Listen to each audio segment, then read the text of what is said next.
டூட்டனை பத்தி ஏதாவது சொல்லுங்க. டூட்டன் எப்படி இருக்கு? நிறைய பேர் எடுத்திருப்பீங்க. யூசர் எக்ஸ்பீரியன்ஸ் ஆகட்டும், நானும் பார்த்துருக்கேன், நானும் அங்கே டெஸ்ட் ட்ரைவ் பண்ணேன். எனக்கு ரொம்ப பிடிச்சது வண்டி. தோணுச்சு எக்ஸ்சேஞ்ச் போடலாம், அது எடுக்கலாம்லாம். பட் என்னமோ தெரியல, நான் ரொம்ப கஷ்டத்துல இருக்கும்போது எனக்கு கிடைச்ச ஒரு வண்டி இது என் தங்கம். அதனால இதை விட்டு போறதுக்கு மனசு வர மாட்டேங்குது. இதுக்கு முன்னாடி ஒரு இம்பல்ஸ் எடுத்திருந்தேன். அந்த இம்பல்ஸ் ஆகட்டும், கொஞ்சம் இன்ஜின் ப்ராப்ளம் ஆயிடுச்சு எடுத்த உடனே. அதை அப்படியே மாற்றி நெக்ஸ்ட் ஒரு என்எஸ் மாற்றணும். அதுவும் பயங்கரமான ஒரு இன்ஜின் பிரச்சனை, கூலண்ட்லாம் லீக் ஆயிடுச்சு. செகண்ட் ஹேண்ட்ல எடுக்கும்போது நம்ம யாரையும் எதுவும் சொல்ல முடியாது. மீன்ஸ் அது அப்படிதான் இருக்கும்.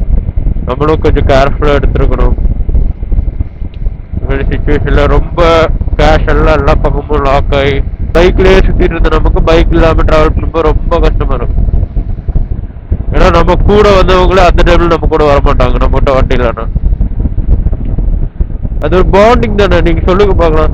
இப்போ வண்டிக்கும் நமக்கும் பாண்டிங் எப்படி இருக்கும்? அது நம்மளால கனெக்ட் பண்ணிக்க முடியும். நம்ம பேசுறதாகட்டும், அதுட்டு இருந்து ரிப்ளை வர முறையெல்லாம் நமக்கு ஃபீல் ஆகும். அது சம்மோர் அவங்கவுங்க வண்டி கூட பாண்ட்ல இருக்கிறவங்களுக்கு அது கண்டிப்பா ஃபீல் ஆகும்.